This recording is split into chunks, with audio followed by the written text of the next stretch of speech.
Baik, kita mulai ya. Assalamualaikum warahmatullahi wabarakatuh. Waalaikumsalam warahmatullahi wabarakatuh. Waalaikumsalam warahmatullahi wabarakatuh.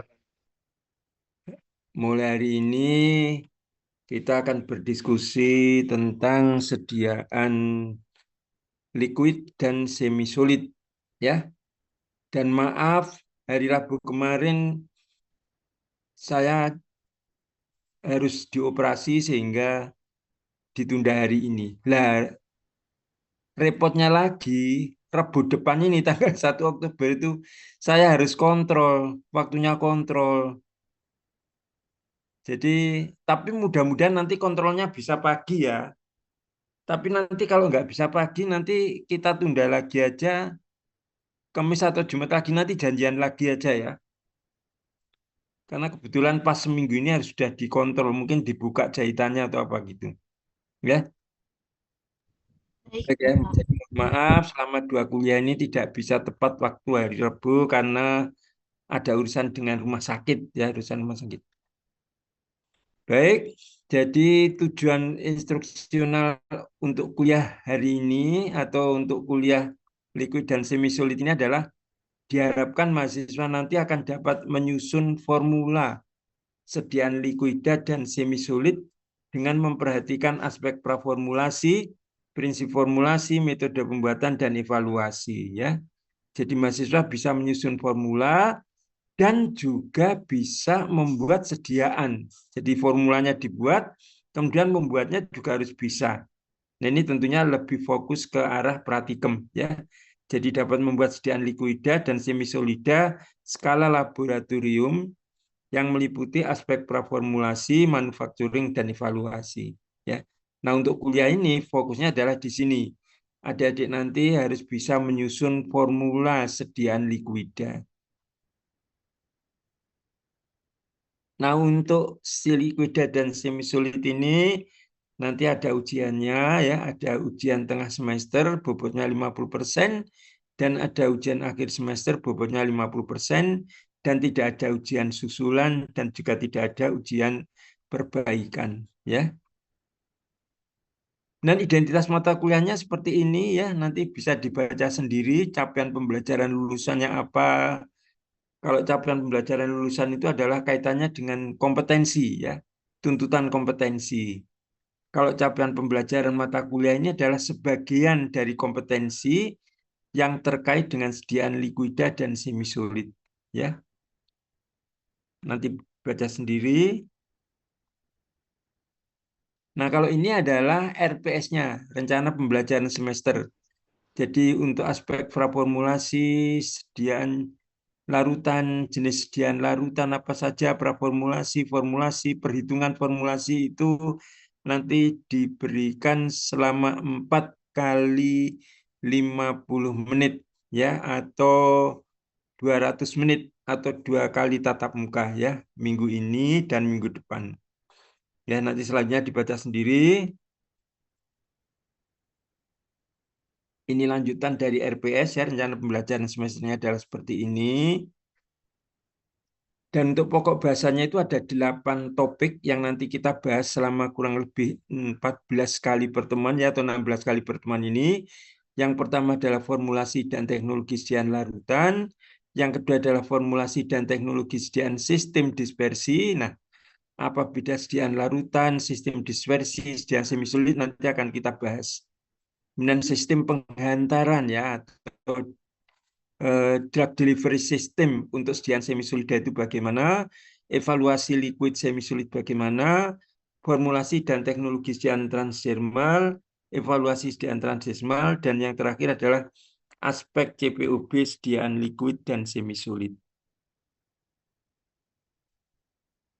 Ini literatur yang saya gunakan ya. Nah, CPOB-nya ini tahun 2024 ya, jadi ini tahunnya keliru ini, 2024. Baik ya, bentuk sediaan cair yang pertama. Liquid ya, liquid itu ada 2 kelompok besar. Yang pertama, kelompok pertama disebut sebagai larutan, Kelompok kedua disebut sebagai sistem dispersi. Nah, intinya apa yang membedakan larutan dan sistem dispersi? Yang membedakan diantaranya adalah bahan-bahan yang digunakan dalam larutan dan bahan-bahan yang digunakan dalam sistem dispersi itu berbeda. Kalau larutan, bahan-bahan khususnya bahan aktif yang digunakan itu bisa larut, bisa terdispersi sempurna ke dalam pelarut. Tapi kalau sistem dispersi, bahan aktif atau bahan-bahan yang digunakan itu tidak bisa larut dalam pelarut. Itu beda yang pertama ya, bahan yang digunakan. Kalau larutan itu bahannya mudah larut dalam pelarut, kalau sistem dispersi tidak bisa larut. Perbedaan yang kedua adalah pada hasilnya. Larutan itu mempunyai konsistensi yang jernih ya. Jadi secara organoleptis jernih. Tetapi kalau sistem dispersi keruh ya. Jadi ada dua hal yang membedakan ya, bahan yang digunakan dan juga organoleptisnya. Larutan jernih, sistem dispersi keruh. Nah ini ya, contohnya ini adalah ini seperti air ya, air yang jernih itu, tapi kalau ini kan seperti keruh begitu ya, ada partikel-partikel yang tampak oleh mata kita. Contohnya adalah susu, ini adalah larutan air, ini adalah air, dan ini adalah susu. Yang larutan adalah yang air ini, yang jernih ini. Yang susu adalah yang sistem dispersi.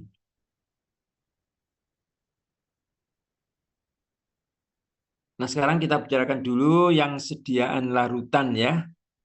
Yang jernih. Nanti sistem dispersi yang setelah ini selesai baru nanti sistem dispersi. Larutan adalah sediaan cairan yang mengandung satu atau lebih zat kimia yang mudah larut. Tadi sudah saya sampaikan ya, bahannya mudah larut dalam pelarut yang biasanya air atau bisa juga pelarut non air. Jadi pelarutnya itu ada air, ada non air. Nanti akan kita bahas lagi. Dan larutan ini berupa sediaan yang organoleptis jernih. Nah, keuntungan larutan itu adalah yang pertama mudah ditelan. Yang kedua, lebih cepat efektif atau bekerja. Jadi bekerjanya lebih cepat. Onset of action-nya lebih cepat dibanding bentuk solida, ya, misalnya tablet atau kapsul. Dan keuntungan yang lain adalah homogen, dan keuntungan yang lainnya adalah bisa dimanfaatkan untuk mengencerkan bahan yang mudah mengiritasi lambung atau iritasi kulit atau iritasi mukosa mulut ya. Jadi untuk bahan-bahan yang iritan, yang irritable itu bisa diakali ya, bisa dibuat menjadi sediaan larutan dengan pelarut yang banyak agar sifat iritasinya menurun. Itu ada 4 keuntungan ya. Saya kira ini bisa dipahami semua ya. Nah, kerugian larutan yang pertama adalah voluminous. Voluminous itu membutuhkan ruang yang lebih besar. Ya, kita lihat saja secara sederhananya kalau kita punya larutan misalnya sirup OBH ya, misalnya sirup OBH. Sirup obat batuk hitam. Kemudian kita punya sediaan yang bentuk solida, tablet misalnya ya. Misalnya ya, atau sirup paracetamol ya yang mengandung paracetamol dan ada tablet paracetamol. Sama-sama mengandung paracetamol, tapi volumenya yang besar adalah volume larutan paracetamol.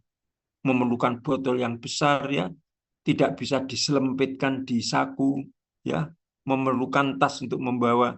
Itu adalah kerugian yang pertama, voluminous, sehingga menyulitkan transportasi dan penyimpanan. Dan yang kedua, apabila ada rasa atau bau yang tidak enak, ini sulit ditutupi. Tapi kalau menjadi tablet kan bau itu hampir-hampir nggak terasa ya, nggak tercium ya oleh hidung kita ya. Tetapi kalau begitu dia larut, maka apabila ada bau yang tidak enak, bau yang menyengat atau rasa yang tidak enak, itu langsung akan terpapar pada hidung dan pada mulut kita. Yang ketiga adalah memerlukan takaran yang tepat untuk mendapatkan dosis, sendok yang tepat. Kalau sendok 5 mili harus dicari betul-betul sendok yang 5 mili. Sendok bubur 8 mili harus dicari sendok yang 8 mili betul. Yang 15 mili sendok makan juga harus 15 mili. Jadi memerlukan alat untuk mendapatkan takaran yang sesuai. Tapi kalau tablet kan enggak, ya. Separuh itu dipotong biasa saja bisa, ya.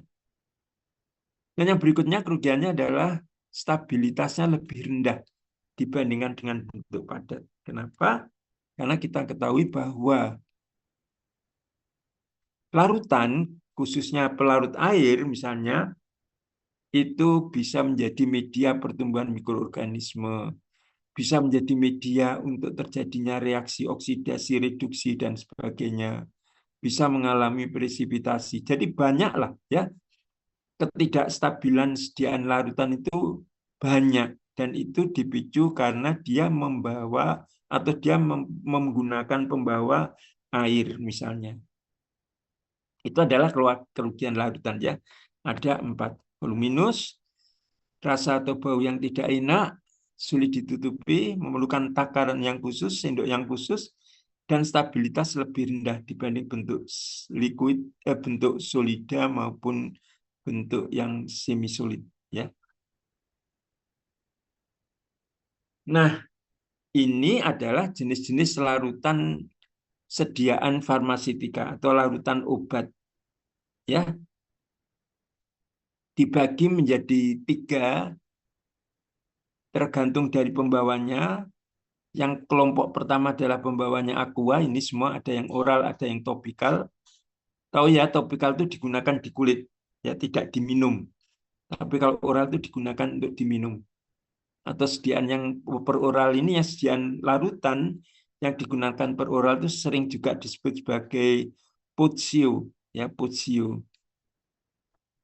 Kemudian yang kedua adalah pembawanya dimasukkan dalam kelompok pembawa yang manis atau sweet dan atau visit, manis dan kental, ya. Jadi kalau pembawanya air, tapi air itu ditambah gula, maka pembawanya adalah menjadi sirup gula, itu masuk ke sini, bukan masuk ke sini, ya. Karena pembawanya sudah mempunyai sifat manis dan kental akibat ditambah gula itu. Dan yang ketiga adalah pembawa non aqua. Ini ada oral dan ada topical. Nah, untuk yang sweet atau visit itu semuanya masuk untuk penggunaan oral, ya. Tidak ada sweet atau visit yang digunakan untuk topikal. Ya, nah kita bicarakan pertama ya. Untuk sediaan oral itu ada campuran kering, untuk larutan atau dry mixture for solution, ada larutan oral yang mengandung CO2 ya. Untuk topikal itu ada dose, ada enema, ada gargles, ada motosis, ada tetes, ada obat semprot. Yang untuk sweet itu ada sirup, ada madu, mucilago jelly ya. Yang untuk pembawa non aqua itu ada elixir, ya, ada spirit. Nah, spirit ini di sini ternyata bisa digunakan untuk peroral dan bisa digunakan untuk topical. Tapi kalau elixir ya, itu hanya untuk peroral. Ya. Nah, sama dengan spirit, tinctures juga. Tinctures untuk oral ada, tinctures untuk topical juga ada. Ya. Nah, inilah sepintas sediaan-sediaan jenis larutan yang digunakan sebagai sediaan farmasi atau farmaseutik atau obat. Ya. Dan karena ini semua adalah larutan, maka organoleptisnya bagaimana? Jernih. Ya, jadi mulai dos, enema, mucilago, ini semua adalah larutan dengan organoleptis yang jernih. Karena masuk larutan, bukan masuk sistem dispersi. Oke, kita bicarakan yang pertama dulu, pelarut aqua. Yang jenis pertama yang menggunakan pelarut aqua untuk larutan oral ini atau untuk potsio ini adalah dry mixture for solution. Ya. Apa yang dimaksudkan dry mixture for solution? Itu adalah bahan obat yang diedarkan dalam bentuk serbuk kering. Ya, jadi yang disimpan di apotek-apotek sebelum digunakan oleh pasien itu masih dalam keadaan serbuk kering. Jadi pabrik memang membuat serbuk kering. Kemudian ketika didapatkan oleh pasien, ketika pasien mendapat pelayanan dry syrup itu atau dry mixture for solution ini, padatan itu atau bentuk kering itu harus dilarutkan oleh pasien.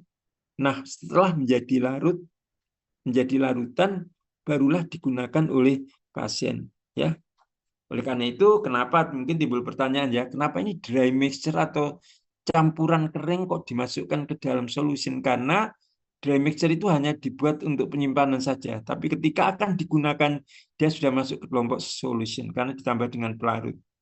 Ya, nah yang banyak digunakan dalam kelompok dry mixture for solution itu adalah antibiotik dengan satu alasan. Karena antibiotik itu kalau dibuat larutan dia tidak stabil, stabilitasnya rendah. Dalam waktu sehari 2 hari mungkin dia sudah mengalami degradasi. Itu antibiotik. Oleh karena itu, lalu pabrik tidak kurang akal ya, dibuatlah menjadi bentuk kering dan diserahkan kepada pasien, baru oleh pasien itu dilarutkan ketika akan digunakan. Ya, nah, tentu saja sediaan kering yang dibuat oleh pabrik yang disiapkan di apotek itu adalah atau yang disimpan di apotek untuk dilayankan pasien itu mengandung berbagai bahan. Artinya begitu ditambah air ya, dia akan menjadi larutan yang lengkap ya, paket lengkap larutan yang siap untuk digunakan oleh pasien. Nah, stabilitas setelah obat itu dilarutkan itu sangat terbatas, yaitu diantaranya 1 sampai 2 minggu saja. Ya, jadi pasien nggak boleh melarutkan sekarang minumnya baru 3 minggu lagi nggak boleh, atau 10 hari lagi nggak boleh. Jadi begitu akan diminum baru dilarutkan. Karena begitu larut dia menjadi tidak stabil. Ini maksimal 2 minggu. Dan untuk larutan sediaan larutan yang masuk dry mixture for solution ini bisa menjadi larutan, bisa menjadi sistem dispersi. Ya, hasilnya bisa jernih, bisa keruh, tergantung bahan apa yang dibuat menjadi dry mixture. Ya, ini adalah contoh-contoh dry mixture for solution atau lebih dikenal dengan nama sirup kering ya, sirup kering. Kalau dokter menulis resep biasanya disebut sebagai dry syrup atau sirup kering. Ya, ini adalah antibiotik semuanya. Nah, oke, itu yang pertama dry mixture ya, yang disimpan atau yang dibuat oleh pabrik dalam bentuk kering. Yang kedua adalah oral solution. Kalau oral solution ya sudah jelas ya, dibuat oleh pabrik dalam keadaan sudah menjadi larutan yang siap dipakai tanpa harus melarutkan kembali. Pasiennya nggak perlu repot-repot melarutkan. Ya. Nah, data yang diperlukan adalah stabilitas dan kelarutan sangat penting ya untuk membuat larutan itu. Stabilitas dan kelautan ini biasanya yang pertama kali diperlukan datanya. Ketika kita akan membuat obat baru, ya. Bentar ya, sebentar. Maaf ada telepon. Ya, apa Mas ya? Assalamualaikum. Oh iya, hanya mengingatkan saja. Mas Zaki, itunya ringnya sudah ketemu. Ring hijau, ring hijau. Kemarin ring hijau pramuka itu loh.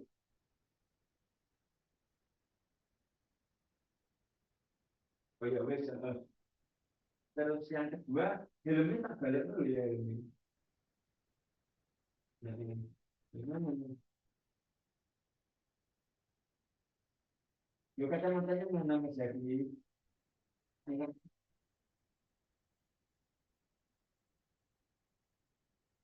Oh, dari padanya ada warnanya. Kalau Mas Zaki, iya, sudah sikat gigi. Kemarin sama aku mau loh sikat gigi menjelang tidur, sikat gigi. Nah, biar giginya nggak rompol ya, biar giginya nggak rompol.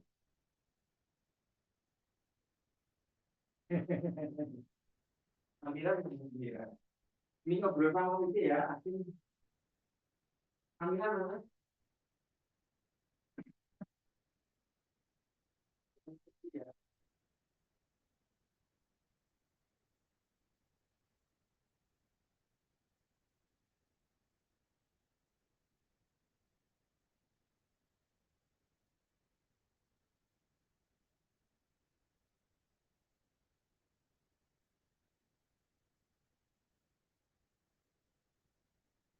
Aduh, maaf ya, maaf. Ada gangguan teknis. Nah, jadi untuk membuat sediaan oral solution atau POCIO atau larutan yang diminum per oral, itu data stabilitas dan kelarutan sangat penting. Ya, selain itu ada juga pelarutnya apa, yang sesuai, lalu OTT atau ketidakkecampuran dengan bahan lain, misalnya apa saja itu juga harus dicari. Ya, jadi sebelum buat formula harus ada data-data yang sangat penting ini. Nah, jenis-jenis untuk POCIO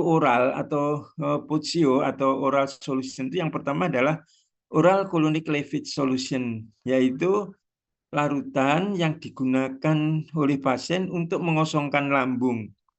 Misalnya lambung mau dikolonoskopi ya, difoto ya, difoto maka harus dikosongkan dulu kan saluran cernanya dengan menggunakan oral colonic leachate solution ya. Dan bahan-bahan yang dapat mengosongkan lambung diantaranya adalah magnesium citrate atau bisakodil. Yang pertama, yang kedua adalah oral rehydration solution, ya, yaitu larutan yang diberikan untuk mengganti elektrolit yang hilang, ya. Tetapi harus diperhatikan bahwa kalau kita menggunakan oral rehydration solution, itu kehilangannya itu hanya 5% sampai 10%.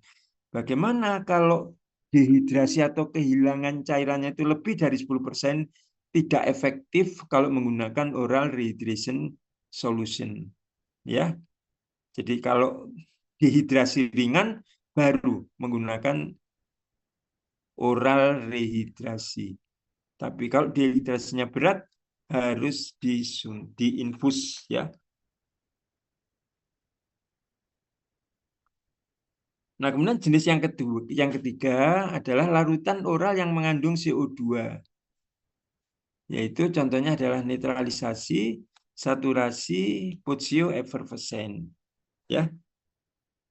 Nah, untuk yang kedua, yang oral tadi, yang oral itu tentunya tidak terbatas hanya colonic leachate dan juga rehidrasi ya, tapi banyak juga vitamin, ada apa paracetamol menurunkan panas tubuh, ada juga untuk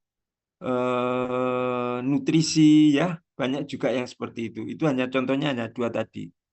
Nah, yang ketiga ini beda lagi. Ini adalah larutan, yaitu sediaan yang jernih yang melibatkan CO2 dalam pembuatannya atau ketika sudah menjadi sediaan ada juga CO2 di situ. Ya, tapi yang jelas di sini terkait dengan CO2. Ini adalah jenis larutan oral atau POCIO yang nomor 3. Dan ini dibagi menjadi 3. Yang pertama adalah netralisasi, yang kedua adalah saturasi, dan yang ketiga adalah POCIO efervescen. Ini sebenarnya juga ada POCIO-nya ya. POCIO netralisasi, POCIO saturasi, POCIO efervescen. Apa beda netralisasi, saturasi, dan efervescen? Kalau netralisasi itu adalah obat minum yang digunakan dengan mencampurkan asam dengan basa yang mengandung karbonat, garam karbonat, ya. Misalnya natrium bikarbonat ditambah asam, maka H2CO3 akan terbentuk dan mengurai menjadi H2 dan H2O dan CO2. Nah, ketika kita membuat netralisasi, maka gas CO2 yang terbentuk ini harus dibuang semuanya, diusir semuanya dari sediaan. Jadi netralisasi adalah sediaan yang tidak mengandung CO2. Tetapi ketika proses pembuatannya, di situ melibatkan adanya CO2 yang terbentuk, tapi begitu terbentuk diusir. Ya. itu netralisasi. Jadi sekali lagi, netralisasi adalah sediaan yang tidak mengandung CO2, tapi dalam proses pembuatannya sempat terbentuk CO2 yang begitu terbentuk langsung diusir semuanya. Yaitu netralisasi. Yang kedua adalah saturasi. Nah, apa beda netralisasi dan saturasi? Kalau saturasi adalah obat yang dibuat dengan mereaksikan asam dan garam karbonat persis sama dengan netralisasi ya. Tetapi gas yang terbentuk akan ditahan dalam larutan itu sehingga membentuk larutan yang jenuh dengan gas CO2. Itu bedanya. Sama-sama dibuat dengan mencantumkan asam dan garam bikarbonat, tetapi setelah terbentuk CO2, kalau yang netralisasi diusir semua CO2-nya, kalau yang saturasi CO2-nya ditahan dalam sediaan itu, dalam larutan itu. Dan jumlah CO2-nya sesuai dengan kelarutannya atau menjadi larutan yang tepat jenuh dengan CO2. Ya, itu maksudnya saturasi. Nah, kemudian yang pozioeffervescent ini lain lagi. Pozio adalah obat yang diminum yang mengandung gas CO2 ya, yang juga sama dibuat garam karbonat dan asam, dan CO2 yang terbentuk itu jumlahnya lebih besar dari kejenuhannya, ya, lebih besar dibanding saturasinya, atau CO2 yang larut itu jumlahnya berlebih. Nah, bagaimana kita bisa mendapatkan CO2 itu tetap berada dalam larutan dalam keadaan lewat jenuh? Nanti akan kita bahas ketika kita membicarakan masalah pembuatan sediaan liquid.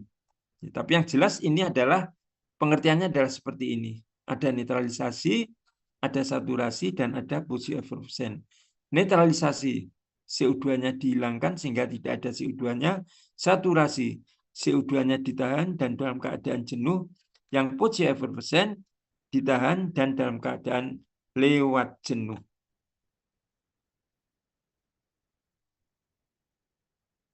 Nah, kemudian ini saturasi ini tidak dapat disimpan atau netralisasi ya atau pozioeffervescent ya. Ini tidak dapat disimpan dalam waktu yang lama. Jadi expired date-nya biasanya singkat ya. Kadaluarsanya biasanya singkat. Kenapa? Karena CO2 yang larut dalam sediaan itu dipastikan lama-kelamaan akan berkurang. Mudah sekali dia keluar sehingga merubah jumlah CO2 yang ada dalam larutan. Ya. Nah, karena mekanisme kerja obat yang termasuk khususnya ya saturasi dan pozioeffervescent ini mengandalkan CO2, maka kalau CO2-nya berkurang, efektivitasnya juga akan berkurang. Oleh karena itu biasanya batas kadaluarsanya tidak terlalu lama. Nah, pertanyaannya adalah kenapa sih kok repot-repot menambahkan CO2 dalam larutan dan ternyata CO2 itu mempunyai sifat seperti ini, ya. Yang pertama adalah menutupi rasa yang tidak enak, meningkatkan absorpsi, ya, dalam saluran cerna, ya. Kenapa? Karena kita tahu bahwa CO2 itu bisa mempengaruhi pH lambung, ya, atau pH saluran cerna, sehingga bisa juga mempengaruhi proses absorpsi. Dan harapannya tentunya dengan adanya CO2 itu absorpsi akan menjadi meningkat. Dan yang ketiga adalah merangsang keluarnya enzim pencernaan, sehingga membantu proses pencernaan pasien. Kemudian yang keempat sebagai carminativum atau laxans, ya. Masih ingat ya apa carminativum? Sediaan yang membantu mengurangi kembung atau gas yang ada dalam lambung itu dikeluarkan dengan bahan-bahan yang bersifat sebagai carminativum. Nah, CO2 itu ternyata juga bisa berfungsi mendesak gas yang ada dalam saluran cerna sehingga keluar dari saluran cerna. Jadi bisa bersifat sebagai carminativum, ya. Itu fungsi CO2. Atau juga sebagai laksans. Kalau laksan itu adalah bahan yang membantu proses difikasi atau BAB. Jadi kalau pasien-pasien sulit BAB itu bisa diberi sediaan yang mengandung CO2. Karena CO2 di dalam larutan itu selain membantu keluarnya gas dalam saluran cerna, juga membantu keluarnya kotoran dari lambung keluar atau proses difikasi, membantu proses BAB. Yang berikutnya adalah sebagai antioksidan, dan yang terakhir adalah memberikan efek psikologis, ya. Jadi sesuatu yang mengandung gas CO2, ya, itu secara psikologis akan membuat pasien itu lebih nyaman ketika menggunakan itu. Ada kerenyeng-kerenyengnya, ya. Ada sensasi CO2-nya itu memberikan kenyamanan bagi pasien. Jadi kalau ini digunakan pada obat yang ada CO2-nya, maka rasa pahit itu hilang, ya, karena selain ditutupi oleh CO2 memang menutupi rasa yang tidak enak, juga secara psikologis pasien itu merasa bahwa sediaan itu rasanya adalah enak. Itu adalah tujuan kenapa kita membuat sediaan yang mengandung CO2, ya, baik saturasi maupun putio effervescent. Menutupi rasa yang tidak enak, meningkatkan absorpsi, merangsang keluarnya enzim pencernakan sebagai carminativum atau laksans, sebagai antioksidan, dan efek psikologis. Nah, biasanya CO2-nya itu ya bisa lebih dari 94%. Ini yang khususnya yang putio effervescent tadi. Ya. Dan mengandung juga gula, mengandung aspartam dan flavor atau bahan yang memperbaiki bau maupun memperbaiki rasa dari sediaan itu. Itu kandungan dari sediaan yang mengandung CO2. Ini adalah Puccio riveri. Puccio riveri adalah termasuk salah satu Puccio effervescent. Ya, ini ada asam sitrat, ada sirupus simplex, ya. Ketika dalam proses pembuatan maka asam sitrat ini akan bereaksi dengan dengan enabik, ya, dengan enabik. Asam sitrat akan bereaksi dengan enabik menghasilkan Na sitrat dan H2CO3 yang mengurai menjadi H2O dan CO2, dan CO2 lah yang akan ditahan dalam jumlah lewat jenuh karena ini adalah masuk Puccio effervescent, ya. Dan itu ada sirupus simplex pemanis, ya. Dan ada sirupus citri untuk memperbaiki rasa supaya rasa jeruknya ada. Nah, yang harus diperhatikan ketika kita membuat netralisasi, saturasi atau Puccio effervescent itu adalah diberikan dalam botol yang tahan tekanan yang kuat. Jadi botolnya harus kuat. Kenapa? Karena di situ ada CO2. CO2 adalah gas. Dan gas bisa memberikan tekanan yang lebih pada sediaan itu, terutama kalau dia dikeluarkan di daerah yang bebas, ya. Jadi kalau kita punya botol itu biasanya diisi dengan netralisasi, saturasi atau Puccio effervescent itu isinya maksimal 90%. Jadi kalau botolnya 100 mili, larutan yang dimasukkan maksimal 90 mili. Sehingga di atas permukaan larutan itu ada space kosong yang dimaksudkan untuk menampung apabila ada CO2 yang keluar dari larutan itu. Ya. Jadi CO2 yang keluar dari larutan itu masih ditampung oleh ruang kosong. Tapi kalau CO2 yang keluar sangat banyak, ya, misalnya satu dan lain hal, misalnya sediaan ini dikocok-kocok begitu, atau disimpan pada suhu yang tinggi, maka CO2 banyak dikeluarkan, dan kalau CO2 yang dikeluarkan terlalu banyak, melebihi dari kapasitas ruang kosong, maka itu yang akan menekan botol dan bisa menyebabkan botolnya itu pecah atau tutup gabusnya terangkat keluar, terlempar keluar, ya. Oleh karena itu, selain botolnya tahan tekanan, juga tutupnya harus tutup yang kuat, dikenal dengan simpul sampahnya atau sampahnya knob, ya. Dan yang kedua, tidak boleh mengandung bahan obat yang tidak larut, supaya supaya nggak kocok. Ya, intinya itu. Jadi sekali lagi, netralisasi, saturasi, dan posio-efervescen tidak boleh dikocok. Kenapa? Supaya CO2-nya tidak keluar dari larutan. Jadi CO2-nya harus tenang, ya, harus bertahan di dalam larutan. Caranya tidak dikocok, tidak disimpan pada suhu yang tinggi, dan sebagainya. Ya, kalau dikeluarkan, kalau dikocok, maka CO2-nya akan keluar, langsung keluar dari larutan itu. Karena apa? Karena jumlahnya melebihi kejenuhannya. Yang harus diperhatikan ketika kita membuat sediaan netralisasi, saturasi, atau posio-efervescen. Ini adalah sampahnya knob tadi, ya. Tutup sampahnya seperti ini. Ya, ini ada dratnya, ya, sehingga tidak mudah lepas seperti ini atau seperti ini. Ya, ini yang disarankan untuk tutup botol netralisasi, saturasi, dan posio-efervescen. Nah, salah satu posio-efervescen yang kita kenal adalah UC. Ya, kemudian adik-adik pernah menggunakan atau minum UC ini, ya, mengkonsumsi UC ini. Ini adalah salah satu bentuk dari posio-efervescen. Lihat ya, di ruangnya ini, di atas ini ada ruang. Ini harusnya 10%. Ya, tidak boleh kurang dari 10%. Nah, yang ini adalah simpul sampahnya. Jadi setelah ditutup dengan gabus atau tutup karet, juga ditali lalu dipertahankan sehingga kekuatan yang setinggi apapun tidak bisa mendorong tutup itu keluar.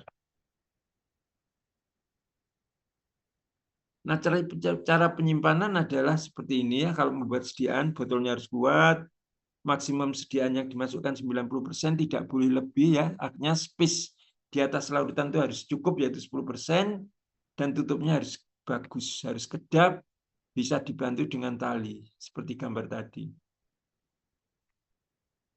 Nah, kalau tabel ini itu menunjukkan kelarutan CO2 dalam air pada berbagai temperatur, ya. Hubungan temperatur dan kelarutan CO2 dalam air murni. Contohnya, kalau suhunya rendah sekali 0 derajat itu yang bisa ditampung 1,1. Kalau suhunya naik 1, maka yang ditampung berkurang menjadi 1,06. Naik lagi, berkurang lagi. Ya, bahkan ketika suhunya itu mencapai 25 derajat Celcius, maka kelarutan tinggal 0,48. Jadi kalau kita semula mempunyai saturasi, ya, dengan jumlah CO2 yang jenuh, lalu disimpannya pada suhu tinggi, ini 25 misalnya atau 30 derajat misalnya, ya, maka CO2 akan banyak dilepas oleh larutan itu. Kenapa? Karena kelarutannya menurun. Kelarutan CO2 menurun. Jadi yang semula larut itu lalu meloncat keluar, ditolak oleh air. Kamu nggak boleh di sini karena suhunya tinggi. Ya.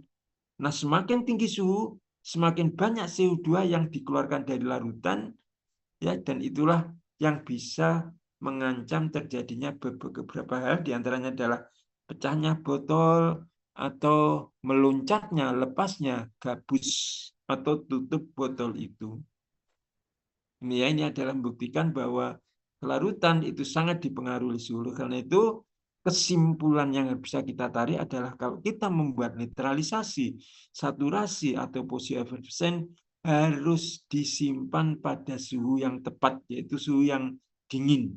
Ya, ya tergantung dari perintahnya, suhu berapa yang sebaiknya, perintah dari pabrik, ya, karena pabrik kan sudah melakukan penelitian, disimpan pada suhu berapa, tapi rata-rata suhunya harus rendah terkait dengan kelarutan CO2 dalam air.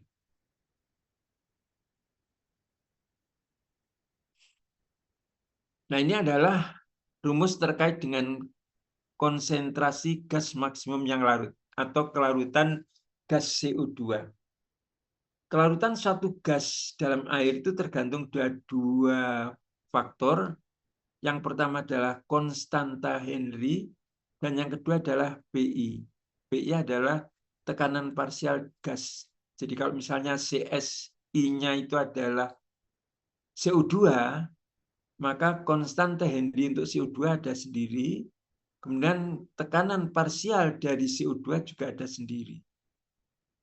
Nah, tekanan parsial itu adalah tekanan yang dipengaruhi oleh komponen gas dalam satu campuran. Jadi misalnya ya, tadi pembicaraan kita kan terfokus saja pada CO2. Tetapi kalau misalnya pada larutan yang kita buat itu mendadak di situ juga larut gas oksigen, juga larut gas nitrogen, juga larut gas yang lain ya, misalnya gas H2 dan sebagainya dalam larutan sediaan obat itu, maka CO2 menjadi komponen yang tidak monopoli ya, tidak sendirian. Ada teman-temannya, berarti dia mempunyai tekanan parsial yang rendah. Jadi tekanan parsial dari gas CO2 itu tergantung dari jumlah gas CO2 dibanding jumlah gas yang lain. Tapi misalnya di situ isinya hanya CO2 saja, maka PI atau tekanan parsial dari gas CO2 itu sangat besar. Dia mendominasi gas, tidak ada gas lain. Hanya dia satu-satunya gas yang dilarutkan dalam air itu. Jadi PI-nya besar. Nah, kalau PI-nya besar, maka kelarutannya juga akan besar. Ya, jadi kelarutan CO2 dalam air selain dipengaruhi oleh tadi ya suhu, semakin tinggi suhu, semakin rendah kelarutan gas CO2, juga dipengaruhi adanya komponen-komponen gas yang lain. Semakin kecil prosentase CO2 dalam sistem itu, dalam larutan atau dalam udara ya, maka semakin kecil harga kelarutan dari CO2 itu dalam air. Kenapa? Karena tempat untuk melarut itu juga diisi oleh gas U2, gas N2, dan sebagainya. Sehingga jumlah yang tersisa untuk CO2 itu sangat kecil. Ya. Nah, kita tentunya mengharapkan bahwa kelarutan CO2 dalam larutan itu cukup besar. Ya. Sehingga tujuan tadi untuk mengurangi rasa tidak enak, untuk meningkatkan absorpsi, ya, untuk laksatif, ya, untuk dikarbonatkan, untuk karminatifum itu masih cukup besar. Ya. Karena itu tadi yang saya katakan suhunya harus disimpan pada suhu yang rendah dan dipastikan bahwa tidak banyak komponen gas yang lain yang dimasukkan dalam gas dalam larutan itu. Ya, tentunya nanti akan tergantung dari proses pembuatannya. Ya. Itu adalah faktor-faktor yang mempengaruhi kelarutan CO2 di dalam larutan. Nah, jadi ada 3 ya untuk larutan air yang untuk peroral. Yang pertama adalah dry mixture for solution. Yang kedua adalah larutan oral ya atau oral solution. Di antaranya adalah untuk mengosongkan lambung, untuk dehidrasi, untuk vitamin ya, dan untuk penurun panas, untuk antibiotik dan sebagainya, banyak sekali ya. Yang intinya adalah bahan aktif dilarutkan dalam air begitu saja. Tapi yang ketiga adalah larutan dalam air yang mengandung CO2. Itu ada 3 macam ya tadi ya. Saturasi, netralisasi, dan pozioeffervescent. Ya, itu adalah untuk larutan oral. Nah, yang berikutnya ini adalah larutan topikal. Ya, larutan dengan pembawa air, jadi tentunya berjernih karena organoleptis larutan itu harus jernih ya. Yang pertama adalah dos atau pembersih atau bahan atau cairan yang bisa mengaliri. Ya. Dan dos ini digunakan pada bagian rongga tubuh. Rongga tubuh mana? bisa mata, bisa faring, bisa vagina. Ya, ini adalah larutan-larutan yang bisa dibersihkan atau diantisepsi dengan dos. Ya, jadi dikenal ada iDose, yaitu pembersih mata, pharyngeal dose pembersih faring, vaginal dose pembersih vagina. Itu dos ya. Jadi pembawanya adalah air. Digunakan untuk rongga tubuh. Ini contohnya ya. Betadine vaginal dose ya. Ini juga sama ya. Nah, kalau dos itu dimasukkan pada rongga tubuh untuk tujuan membersihkan rongga tubuh itu, yang kedua adalah enema. Kalau enema itu dimasukkan di mana? Enema itu khusus dimasukkan pada rektal ya, atau pada anus. Itu enema. Yaitu sediaan yang dimasukkan ke dalam rektal dengan tujuan untuk satu ya. Kenapa dimasukkan rektal? Yang pertama adalah untuk membantu defikasi atau memudahkan BAB. Itu namanya adalah evacuation enema. Enema yang dimaksudkan untuk evakuasi. Evakuasi itu mengeluarkan kotoran ya dari perut. Yang kedua adalah bisa juga selain untuk evakuasi defikasi atau membantu defikasi, ada juga yang untuk terapi sistemik.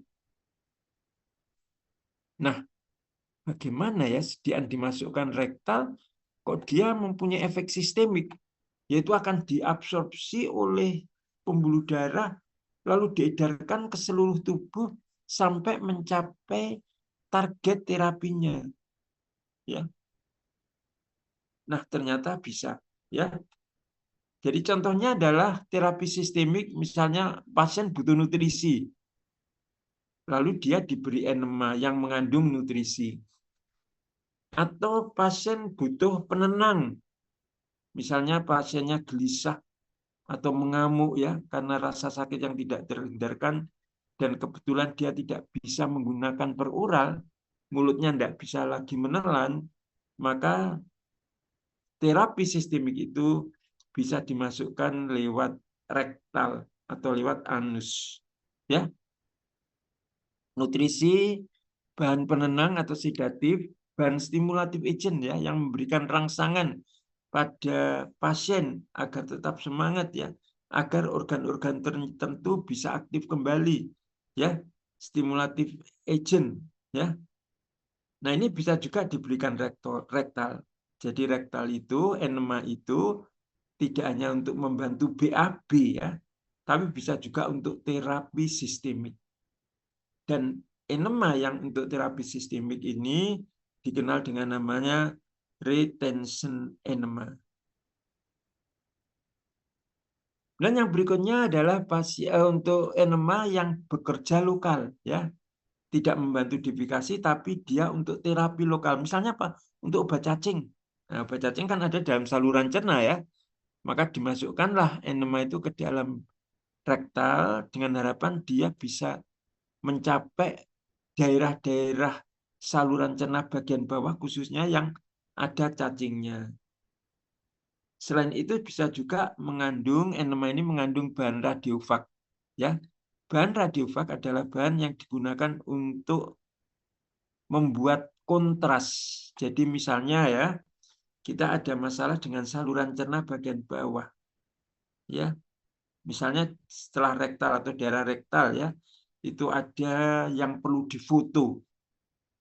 Nah, maka dimasukkanlah bahan radiofag ke daerah rektal yang akan difoto itu, dan begitu difoto, maka daerah yang difoto itu akan sangat jelas ya, kontras ya, sehingga daerah yang difoto itu sangat jelas karena dengan menambahkan radiofag. Nah, radiofag ini untuk kepentingan foto saluran cerna bagian bawah juga dimasukkan dalam enema. Jadi enema adalah semua bahan yang dimasukkan lewat rektal dengan tujuan ada seperti ini ya.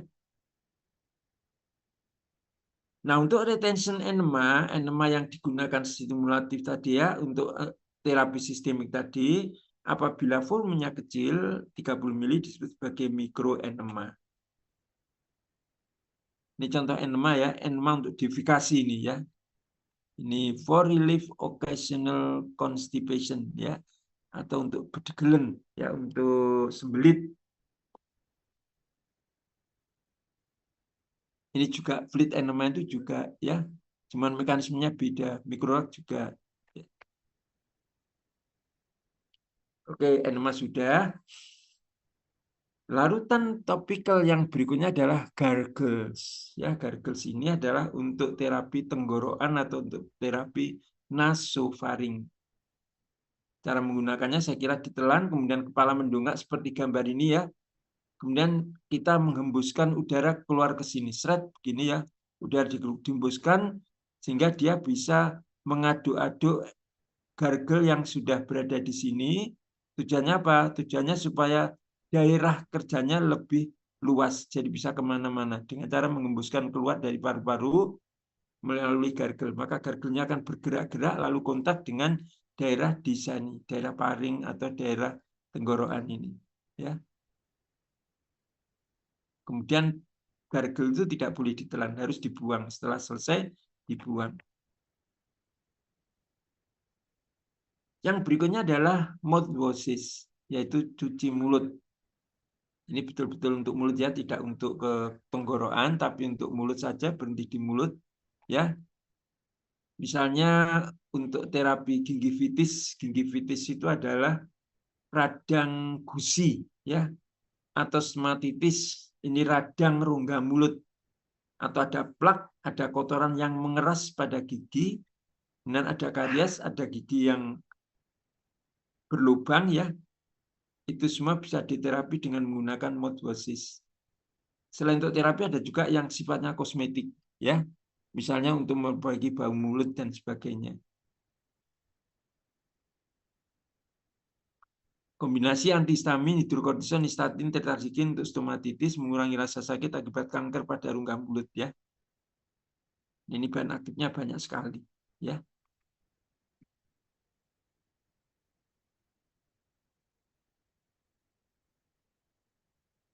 Nah, selain bahan aktif yang tadi sudah disebutkan, diantaranya ada allopurinol ya dan sebagainya, maka ada bahan tambahan yang perlu ditambahkan pada mouthwashes yaitu alkohol. Untuk apa ini? Untuk menutup rasa yang tidak enak dari mouthwashes dan untuk pengawet dan juga untuk pelarut pada flavoring agent ya. Pada bahan-bahan yang memperbaiki rasa dan memperbaiki baru itu bisa ditambahkan alkohol 10-20%. Kemudian ada humectant ya. Ini misalnya gliserin atau sorbitol yang berfungsi sebagai pengawet dan meningkatkan viskositas dan memperbaiki rasa. Dan ada surfaktan ya dan sebagainya.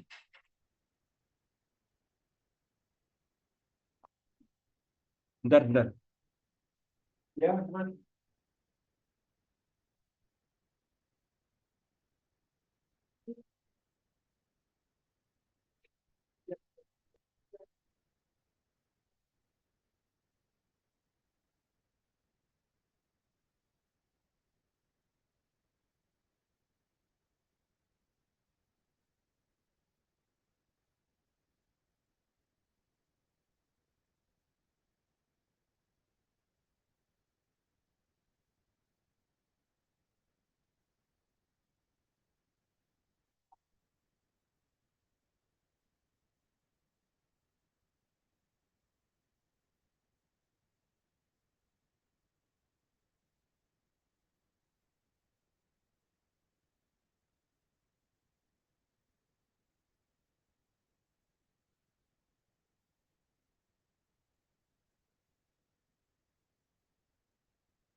Baik ya, kita lanjutkan lagi. Mohon maaf.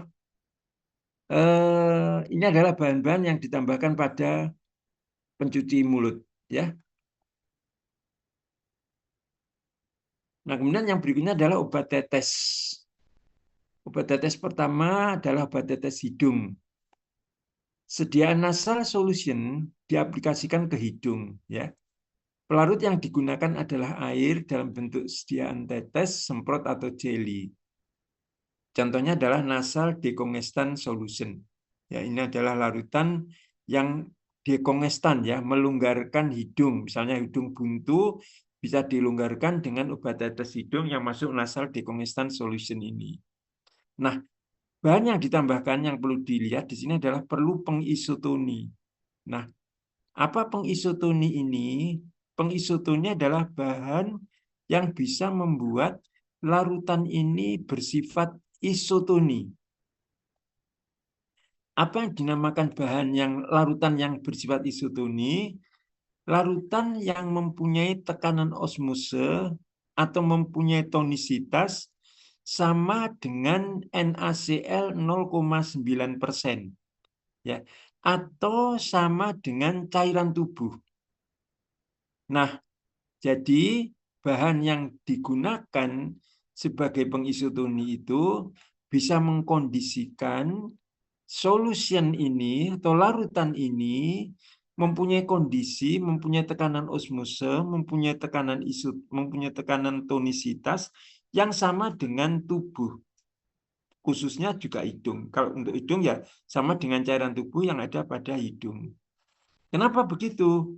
Kalau tekanan osmosenya tidak sama, misalnya lebih kecil atau lebih besar, atau tonisitasnya tidak sama, lebih kecil atau lebih besar, maka akan terjadi peristiwa osmose, ya, atau keluar masuknya cairan, jadi air yang ada pada mukosa itu bisa keluar, atau air yang di luar mukosa itu bisa masuk, ya, karena tidak samanya tonisitas itu, dan itu akan menyebabkan perih, ya.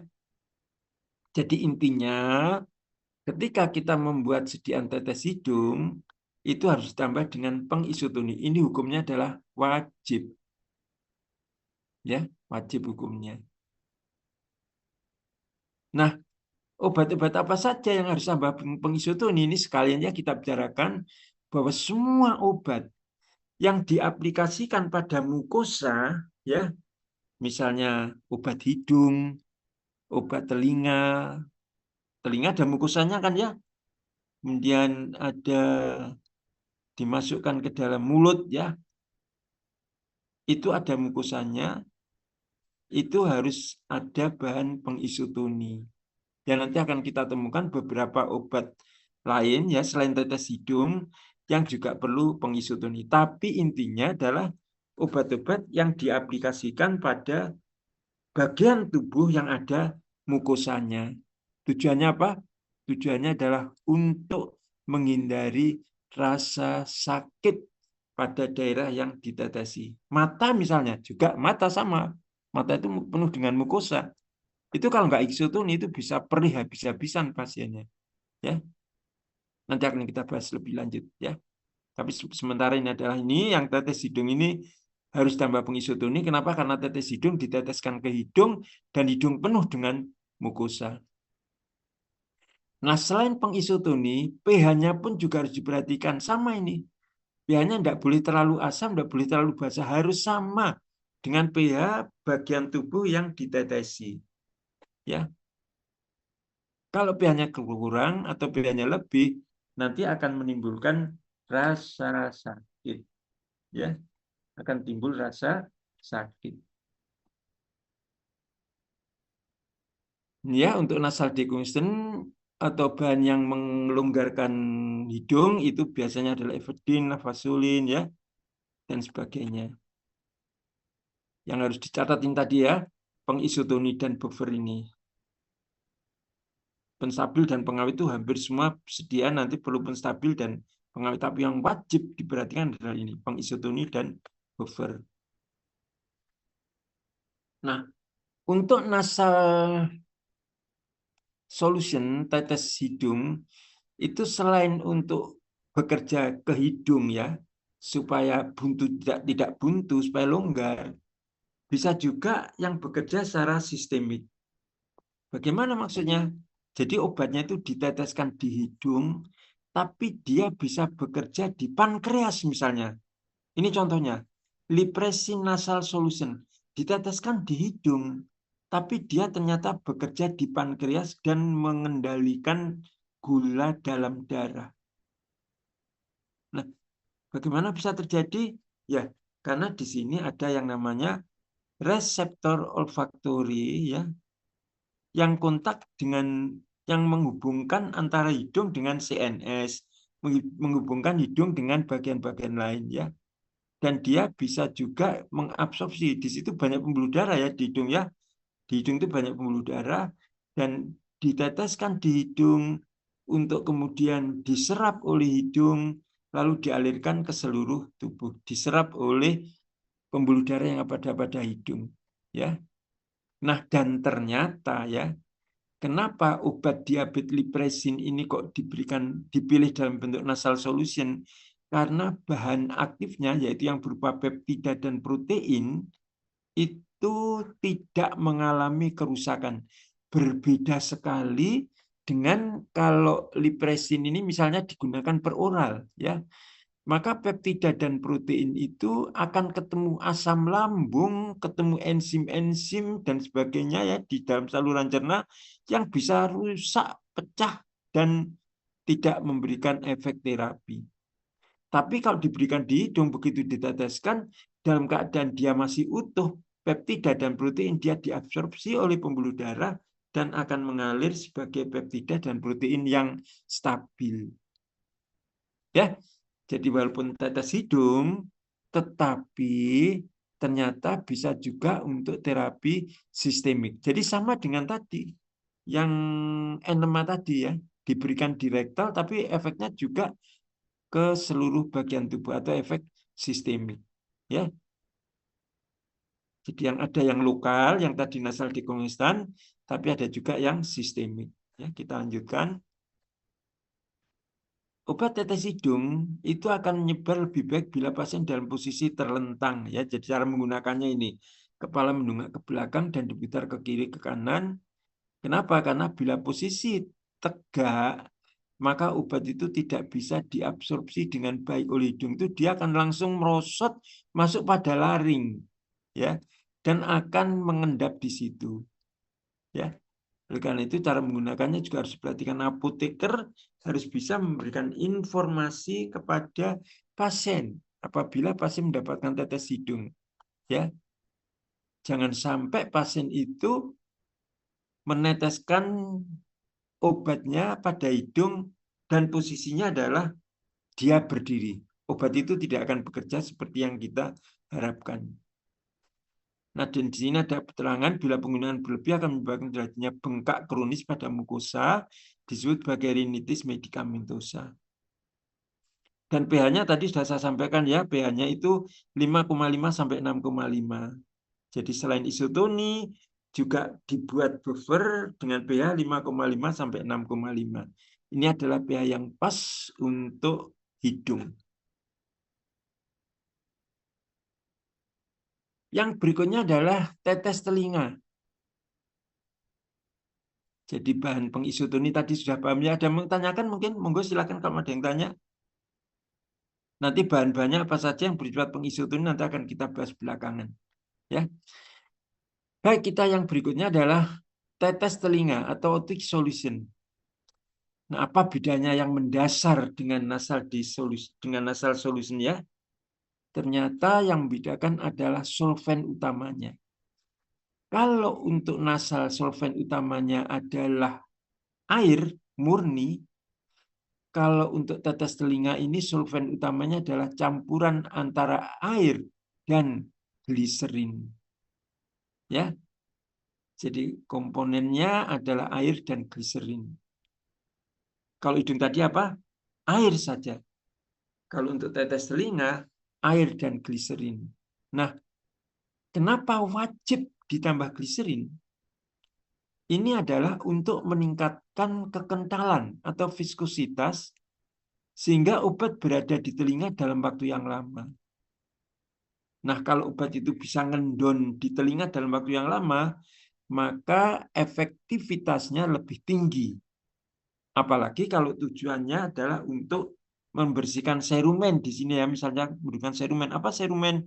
Serumen adalah kotoran telinga. Kotoran telinga itu kalau sudah mengeras ya, itu memang bisa dilunakkan, tapi perlu waktu yang lama. Nah, jadi tetes telinga ini ditambah gliserin, pelarutnya, air dan gliserin, supaya dia bisa ngendon pada telinga dalam waktu yang lama, sehingga kalau misalnya diharapkan untuk membersihkan serumen, itu bisa sukses karena waktunya terjamin. Ya. Nah, selain gliserin bisa juga propilen glikol, ya. Ini khususnya untuk yang membersihkan serumen tadi ya. Jadi bisa ditambah. Jadi ada air, ada gliserin dan ada propilen glikol. Nah, juga sering diperhatikan kalau kita mempunyai anhidrous gliserin itu lebih bagus kalau digunakan untuk tetes telinga karena dia juga membantu terapi telinga, yaitu mengurangi bengkak yang ada pada telinga. Ya, jadi kalau punya anhidrous gliserin lebih baik yang digunakan anhidrous karena juga membantu mengurangi bengkak pada telinga. Ya, ya jadi tetes telinga ya. Jadi ini adalah sediaan dengan pelarut air, tapi dikombinasi dengan gliserin atau propilen glikol. Tujuannya tadi sudah sampaikan ya, supaya dia bisa ngendon lebih lama pada telinga. Nah, ini cara penggunaannya. Bagaimana kalau infeksinya di tengah telinga bagian tengah atau lebih dalam ya? Maka kalau yang mengalami keluhan atau yang diterapi itu adalah bagian telinga yang lebih dalam, maka pasien tidur miring dengan posisi telinga akan ditetesi di bagian atas. Ya, misalnya yang telinga kanan yang akan ditetesi, maka miringnya itu miring kiri, ya, sehingga telinga kiri nempel pada bantal, telinga kanan bebas dan itu siap untuk ditetesi obat tetes telinga. Dan kalau infeksi telinga bagian tengah yang lebih dalam, maka setelah obat diteteskan kemudian kita tekan tragus. Tragus itu adalah bagian telinga yang menonjol ya, nanti ada gambarnya ya.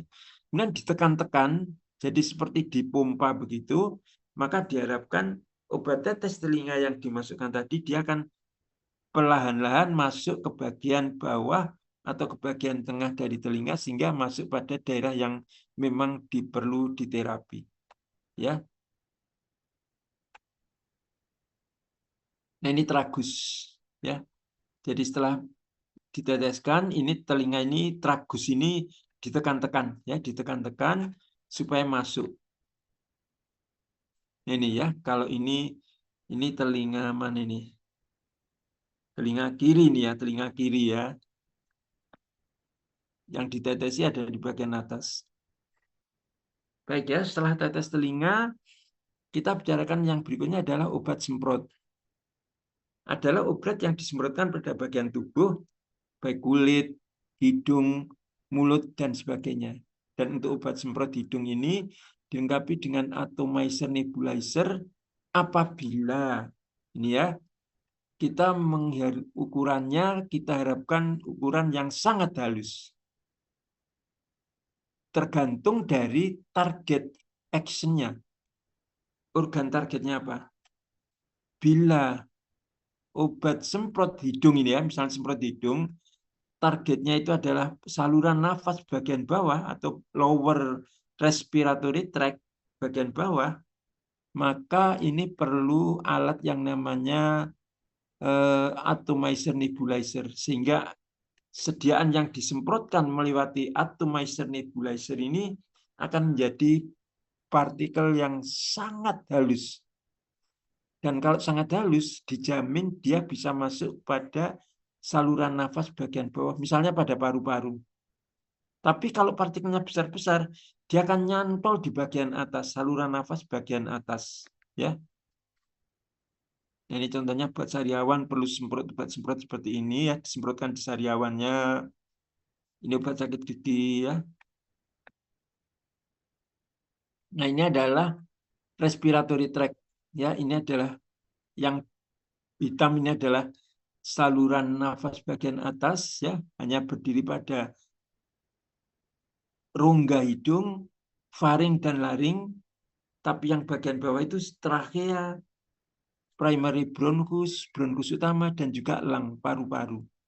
Ya, jadi ini adalah saluran nafas bagian bawah. Nah, ini yang saya katakan, kalau obat itu digunakan dengan target saluran nafas bagian bawah, maka butuh apa tadi? Atomizer, nebulizer, ya, agar partikelnya itu sangat halus dan dia pasti bisa lari sampai ke bawah. Tapi kalau partikelnya besar-besar, dia akan nyantol di sini, ya, di rongga hidung atau di faring atau di laring seperti ini. Yaitu untuk obat semprot. Semprot hidung sebaiknya isotoni. Nah, ini penjelasannya sama dengan tadi ya, yang tetes hidung dan mempunyai pH yang sama dengan sekresi hidung. Ya, semprot hidung sebaiknya isotoni supaya tidak timbul apa? Tidak timbul rasa sakit pada mukosa pada hidung. Ini adalah kandungan semprot hidung biasanya adalah antibiotik dan seterusnya. Ya. Oke, itu sediaan topikal dengan pembawa air. Ya, kita sudah bicara tentang kelompok obat yang pertama yaitu air dengan topikal dan oral. Sekarang kita masuk ke pembawa yang kedua. Tapi mungkin ada yang mau tanyakan, monggo silakan. Nggak ada yang tanyakan, adik-adik? Suara saya masih bisa didengar ya? Sih, Pak. Belum ada pertanyaan, Pak. Belum ada pertanyaan ya. Baik, kita lanjutkan yang kedua ya. Kelompok yang kedua yaitu pembawanya bukan air, tapi pembawanya adalah sweet, visit, manis dan kental. Jadi ini masih masuk larutan loh ya. Kalau larutan itu artinya kan jernih ya. Nah, karena pembawa yang kedua ini manis dan kental, lain dengan air ya, yang encer dan tidak ada rasa manisnya ya. Maka kalau yang kedua ini pembawanya adalah manis dan kental. Jadi perlu ditambah dengan pemanis ya. Nah, pemanisnya itu ada dua, yaitu sukrose dan ada yang non sukrose. Sukrose ini digunakan secara luas ya karena keuntungannya tidak berwarna, sangat larut dalam air, stabil pada pH 4-8, meningkatkan viskositas ya, jadi meningkatkan kekentalan, menutup rasa pahit dan asin dan mempunyai efek soothing pada tenggorokan. Apa yang dinamakan efek soothing pada tenggorokan adalah efek lembut pada tenggorokan, tidak kasar ya, tidak mengiritasi, tidak menyebabkan pasien mengalami batuk ya.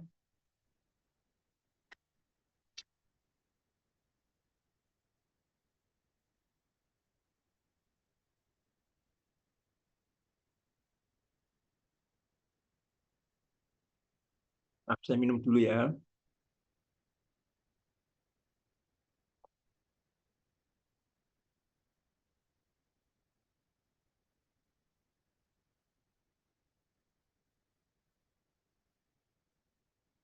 Nah, ini jenis pembawa yang sweet and visit. Yang pertama adalah sirup. Sirup adalah sian pekat dalam air dari gula atau pengganti gula ya. Sukrose maupun non sukrose dengan atau tanpa penambahan bahan pewangi dan bahan aktif ya. Jadi kalau sirup itu intinya adalah air ditambah dengan gula. Dan jenis sirup itu ada 3. Yang pertama adalah simple sirup, non-medicated sirup, pembawa bukan obat ya. Larutan gula tanpa bahan aktif sama sekali. Jadi manis saja, nggak ada bahan obatnya. Yang kedua adalah medicated sirup, ada air, ada gula, ada bahan aktif ya. Dan yang ketiga adalah flavor sirup, yaitu air ditambah sirup ditambah dengan flavor atau senyawa yang memperbaiki rasa dan memperbaiki aroma. Dan ini digunakan untuk pembawa bahan aktif. Nah, sekarang alhamdulillah ya, di apotek-apotek itu banyak sekali flavor sirup ini. Ya, yang dijual, yang membantu pasien. Misalnya anaknya nggak mau minum obat karena obatnya pahit. Lalu ditanya oleh petugas apotek, sukanya apa? Ini banyak sekali sirup, ada rasa stroberi, ada rasa blueberry, ada rasa jeruk dan sebagainya ya. Nah, kemudian ibunya tentunya tahu kegemaran anaknya misalnya stroberi, maka diberilah obat yang pahit itu dengan flavor sirup dengan rasa stroberi ya. Nah, ini contohnya ya. Sirup stroberi ini sekarang banyak dilayankan oleh teman-teman di apotek yang membantu orang tua apabila si anak tidak mau minum obat karena obatnya pahit ya. Nah, komponen sirup adalah bahan dasar sukrose dan bukan sukrose ya. Ini adalah pemanisnya tadi, ada pengawet, ada flavor, ada color ya. Itu komponen sirup. Yang paling sederhana adalah itu ya, ada pemanis, ada pengawet, ada flavor, ada coloring agent. Nah, jenis-jenis pemanis atau bahan dasar dari sirup itu adalah seperti ini ya. Ada sukrosa. Nah, sukrosa itu bersifat glikogenetik. Apa glikogenetik? Yaitu bahan yang bisa meningkatkan atau membentuk glukose. Nah, dengan demikian, apabila kita menambahkan pemanis dengan bahan sukrose, maka ini tidak boleh digunakan untuk pasien diabetes. Ya, karena apa? Karena dia bisa menghasilkan glukose. Contohnya adalah sukrose dan dextrose. Yang kedua adalah bukan sukrose, tapi bersifat glikogenetik juga, yaitu bisa membentuk glukose. Contohnya adalah sorbitol, gliserin, dan propilin glikol. Ya. Tapi bukan sukrose, tapi masuk glikogenetik juga. Contohnya adalah sorbitol, gliserin, dan propilin glikol. Nah, yang ketiga inilah yang betul-betul aman untuk penderita diabetes, yaitu non-glikogenetik. Contohnya adalah derivat selulose, metil selulose maupun hidroksimetil selulose. Di sini dikatakan bahwa derivat selulose tidak dihidrolisis dan tidak diabsorpsi. Sesuai dianjurkan untuk menderita diabetes ya, karena tidak bersifat glikogenetik dan viskositas yang dihasilkan mirip dengan sukrose ya.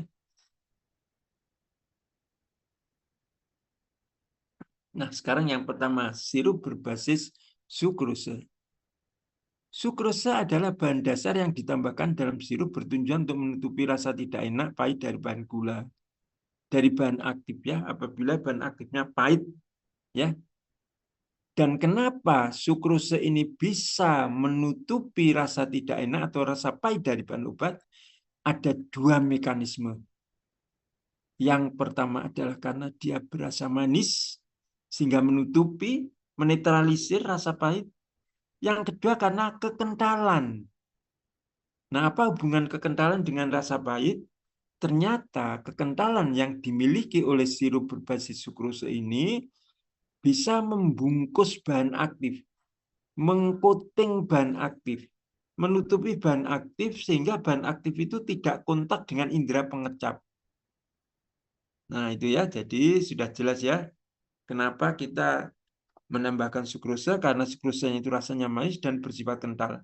Ya, oleh karena itu kelompok ini dimasukkan dalam kelompok dengan pembawa yang sweet dan visit.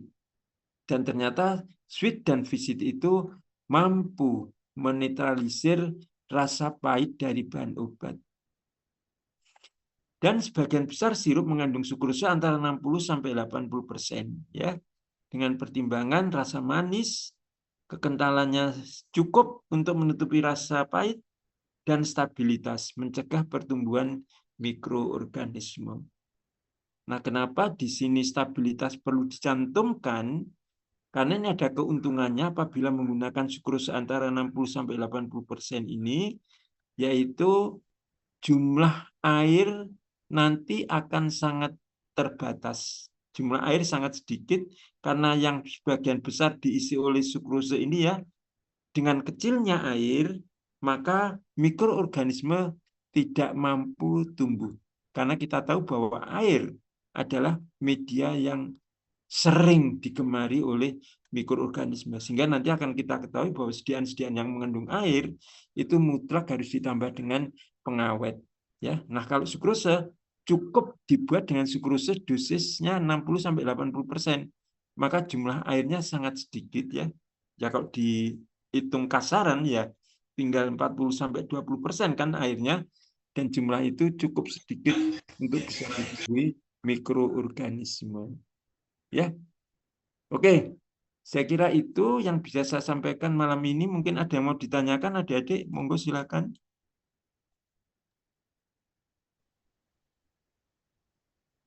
Ini Bapak, Ada izin yang tanya? bertanya.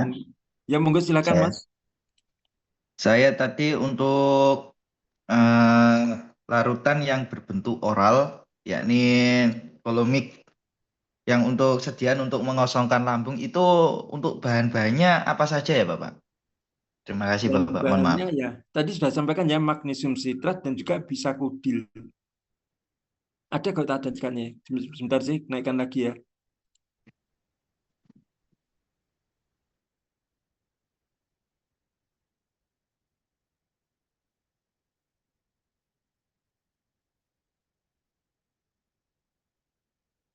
Ini Mas.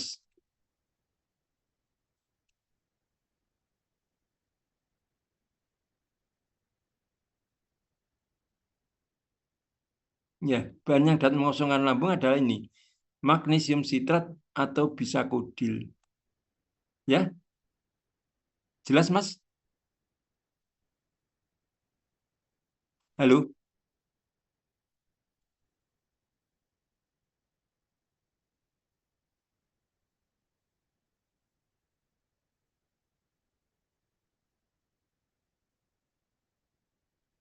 Ya, Naufal sudah jelas Naufal?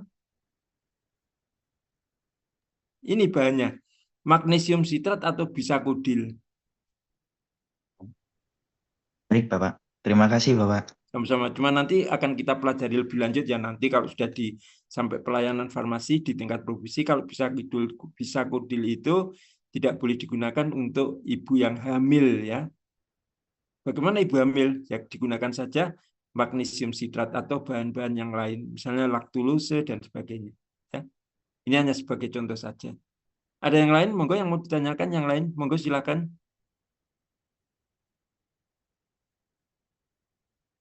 Baik, kalau nggak ada kita akhiri ya. Minggu depan, aduh, mudah-mudahan minggu depan saya bisa dapat jadwal pagi deh di rumah sakit ya, sehingga bisa kuliah pagi. Kasihan kalau malam-malam gini ya. Baik, kita akhiri saja kuliahnya. Terima kasih perhatiannya, adik-adik semua. Selamat belajar, selamat istirahat.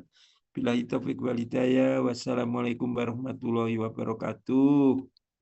Waalaikumsalam.